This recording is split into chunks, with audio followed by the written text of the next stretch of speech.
Balita mula sa lalawigan sa bawat rehiyon ng ating bayan. Dito sa Ang Pilipinas Ngayon.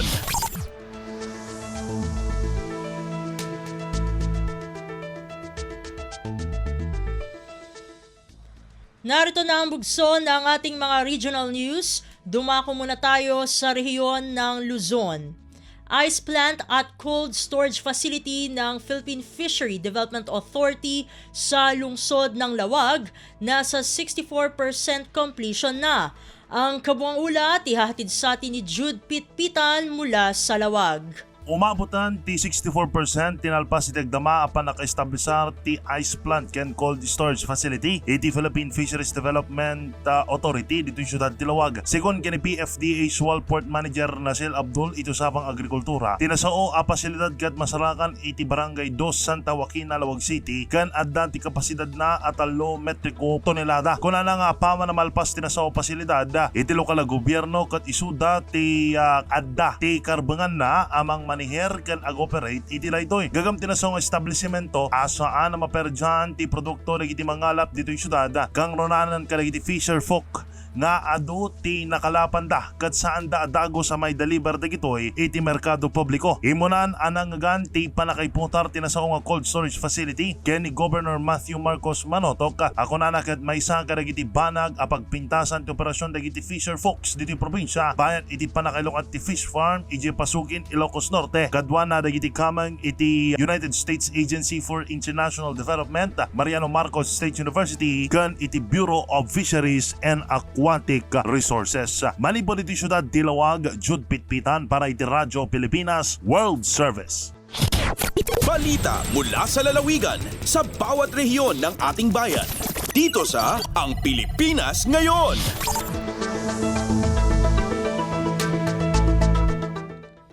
Inyong napakinggan ang ulat ni Jude Pitpitan mula sa Lawag. Puntahan naman natin ang Agoo, mga VAUSI desk officers sa 50 na barangay sa San Fernando City, La Union sumailalim sa pagsasanay. Ang detalye ng balita ihahatid naman sa atin ni Glenda Sarak. Baliging sayang kat ti City Government ti San Fernando La Union ti training para kariti violence against women and their children when WOW desk officers iti 50 kat siyam a barangay ti syudad. Naangay ti culmination program ti training itay kanikadwa baban iti panangidaulo ti Gender and Development Wenugad Office ti City Government. Naipatong palpay ti orientation iti Republic Act 9262 wenno ta Anti-Violence Against Women and Their Children Act of 2004 ken ti Republic Act 8353 wenno ta Anti-Rape Law of 1997 babaan kini Attorney Jesterin Baliton manipod iti City Legal Office. Naisuro pay karigiti participantes ti psychological first aid babaan kini Miss Enrica San Victores, psychometrician manipod iti DOH. Kabayatan na inparangmat ni Miss Lizal Likayan, God Specialist sa 3 manipod iti City God Office dagiti guidelines iti panangisikaso kariti VAUSI cases. Manipod Agoo La Union, Glenda Bakungan Sarak para iti Radyo Pilipinas World Service. Balita mula sa lalawigan sa bawat rehiyon ng ating bayan. Dito sa Ang Pilipinas Ngayon.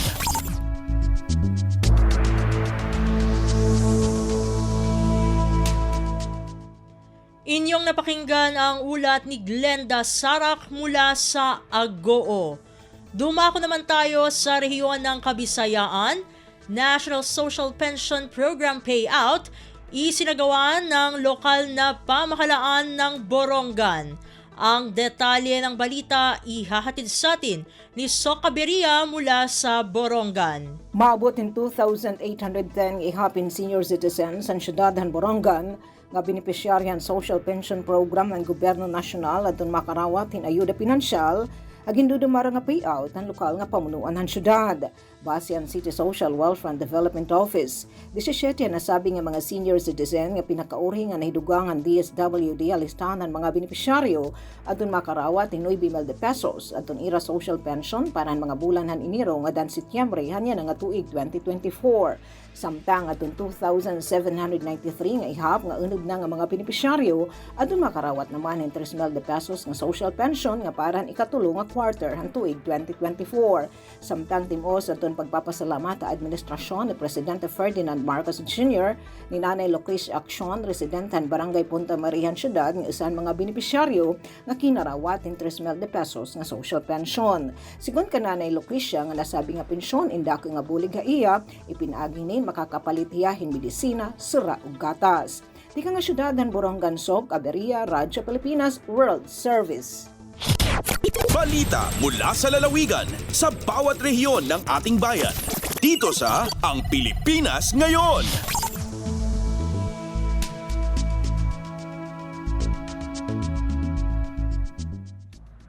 Inyong napakinggan ang ulat ni Soka Beria mula sa Borongan.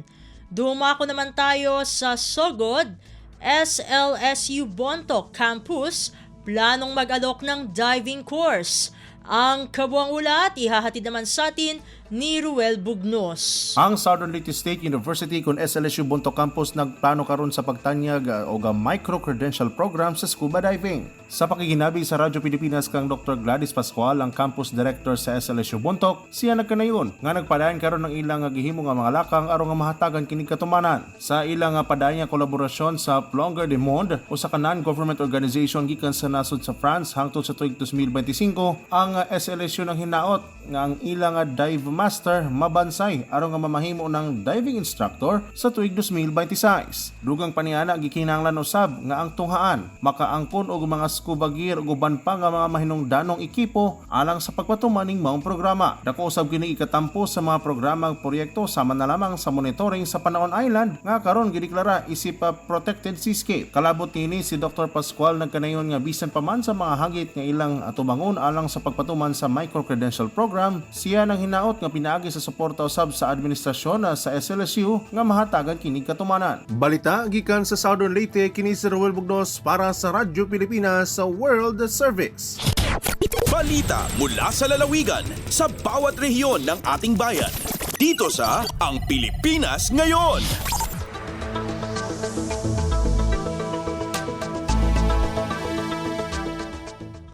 Inyong napakinggan ang ulat ni Ruel Bugnos mula sa Sogod. Dakuin naman natin ang rehiyon ng Mindanao, stakeholders ng programa sa nutrisyon ng Cagayan de Oro City binigyang parangal. Ang detalye ng balita ihahatid naman sa atin ni Ryan Carbon mula sa Cagayan de Oro. Gipasidunggan sa City Nutrition Committee ang kanunay nagtabang nga kauban sa programa atol sa gipahigayong Nutrition Partners Network Forum adlaw nga Martes, Oktubre 15 nga gipahigayon sa City Tourism Hall. Lakip sa gipasidunggan ang Purple Yam Puerto Branch, kusina ni Julius, Hexa Prime Incorporated, Philippine Shell Foundation Incorporated, Rotaract Club of Carmen Valley, Xavier Science Foundation, Barangay 24 ug ang City Information Office. Tumong sa kalihukan ng pag-ila sa mga paningkamot sa stakeholders nga usa sa mga hinungdan sa paglambo sa nutrition program sa syudad. Atol sa kalihukan gipaila usab ang programa sa Barangay Nutrition Scholar, Maternal Nutrition and Infant and Young Child Feeding, Micronutrient Program ug uban pa. Gipaambit usab sa Barangay Kauswagan ang ilang nutrition best practices. Gikan sa Cagayan de Oro, kini si Ryan Carbon para sa Radyo Pilipinas World Service. Balita mula sa lalawigan sa bawat rehiyon ng ating bayan.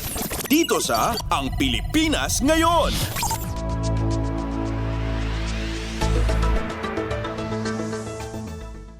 Inyong napakinggan ang ulat ni Ryan Carbon mula sa Cagayan de Oro.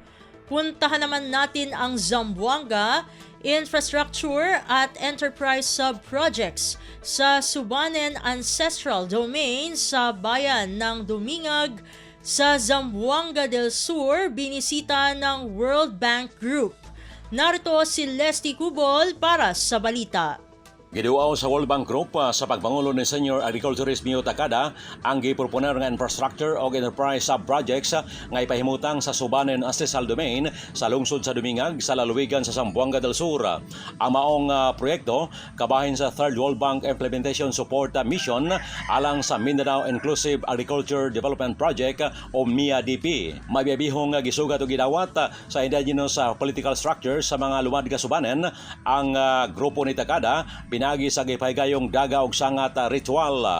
Ang giproponer nga mga subproject nga gisuta ni Takada mao ang pagatukurong tulay sa bag-ong Valencia, ang paghahimuong dulaan sa 2 ka kilometro nga farm to market road sa Dato Tutukan padulong sa Labangon ug ang ipahimutang nga tram line sa Dato Tutukan. Tumong sa mga proyekto nga ikapadasog ang inclusive agricultural development sa mga sumanen ancestral domain sa lungsod sa Dumingag. Ang mga proyekto ipatuman sa DA Region 9 ilawom sa Indigenous Peoples Harnessing Opportunities for a Progressive Economy Program sa MIA-DP. Gikan diri sa Radyo Pilipinas Zamboanga, kini Celeste Cubol para sa Radyo Pilipinas World Service. Balita mula sa lalawigan sa bawat rehiyon ng ating bayan. Dito sa Ang Pilipinas Ngayon.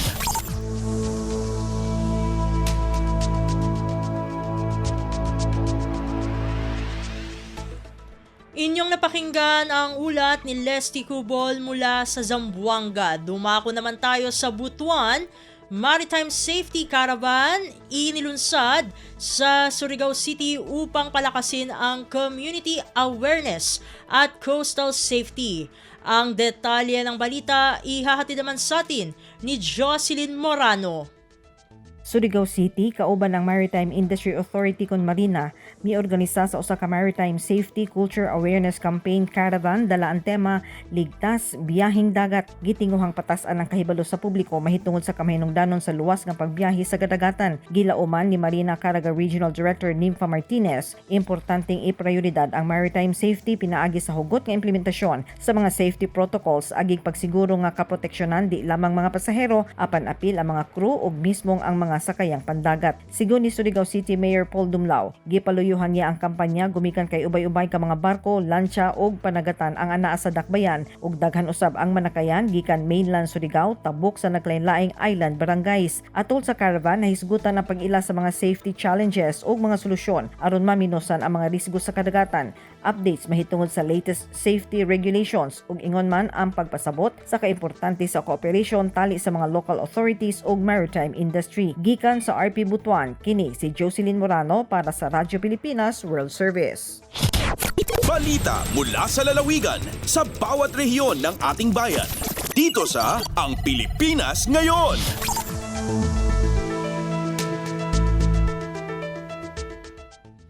Inyong napakinggan ang ulat ni Jocelyn Morano mula sa Butuan.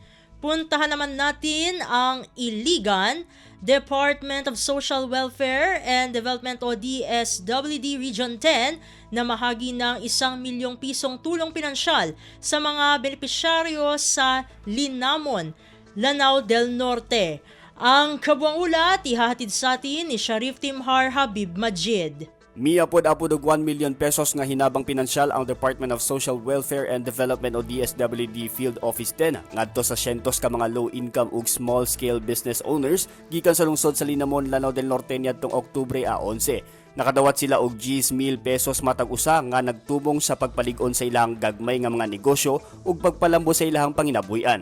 Nagsilbi usab kini nga lakang aron matubag ang mga hagit nga giatubang sa matag pamilya sa ekonomiya. Ipadayag usab sa iyang pasalamat ang usa ka benepisyaryo nga si Jeneline Abasolo ug nipaambit sa iyang plano nga himuong puhunan ang iyang nadawat nga tabang gikan sa gobyerno alang sa iyang sari-sari store. Kabag sa DSWD sa pag-apod-apod sa inabang pinansyal mao ang Provincial Government of Lanao del Norte nga nagpasabot og lig-on nga kolaborasyon tali sa mga ahensya sa gobyerno ug lokal nga kagamhanan sa pagsulbad sa mga hagit sa socio-economic. Gikan sa Radyo Pilipinas Iligan, kini Sharif Timhar alang sa Radyo Pilipinas World Service.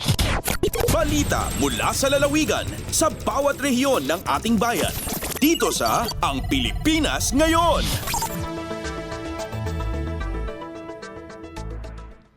Inyong napakinggan ang ulat ni Sharif Timhar Habib Majid mula sa Iligan. Dadako naman tayo sa Marawi.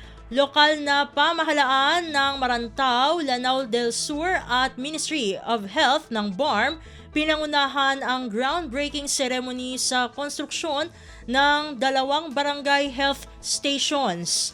Narito ang balita mula naman kay Alwidad Bashir. Naguluan na local government unit o Marantawa Gugyang Kaiya Ministry of Health o MOH ang makapupon sa Bangsamoro Autonomous Region ni Muslim Mindanao makaukit sa Giyang Kaimambu Opisina Integrated Provincial Health Office Lanao del Sur. So groundbreaking ceremony ay na din para katagumbalaya sa 2 barangay health stations. Sa Giyang kanan na ingid din sa Marantao sa Giyang Yakaipo sa Gawe October 16, 2024. So groundbreaking ceremony na ina din sa Giyang kanan na 2 barangay pakatinagan sa mga barangay health stations. Ginan na mga barangay barangay Bakayawan agu barangay Luway. Madakalam kader pa sa Giyang Koto ina din na groundbreaking ceremony at tanda ko kapuni ko kambalaya ko mga building para mbeloy mga health stations. Ay din na malam guluan sa Giyang kanan na ceremony na Giyang Kaiya kapapantagan na Mayor Tanong sa Marantao, Mayor Akira Alonto agu uluan Giyang Kaimambu Opisina Integrated Provincial Health Office. Si isa probinsya Tanua Lanao del Sur, Dr. Nadir Allen Minalang. Miyakader parumpan sa mga barangay chairman sa Giyang kanan ng mga baryo pagadinan sa health stations. Si Honorable Omar Mukhtar D. Sampaco sa barangay Luway, agus si Honorable Ismail Grande sa Ingada Bakayawan. Panalamatan ni Ran adwag Giyang Kaiya Initiative LG Marantao, agu IPHO Lanao del Sur, kalano na Giyang Kaiya Ministry of Health tanda ka MOH Bar. Mula sa RP1 Marawi, Alwidad Bashir para sa Radyo Pilipinas World Service. Balita mula sa lalawigan sa bawat rehiyon ng ating bayan. Dito sa Ang Pilipinas Ngayon.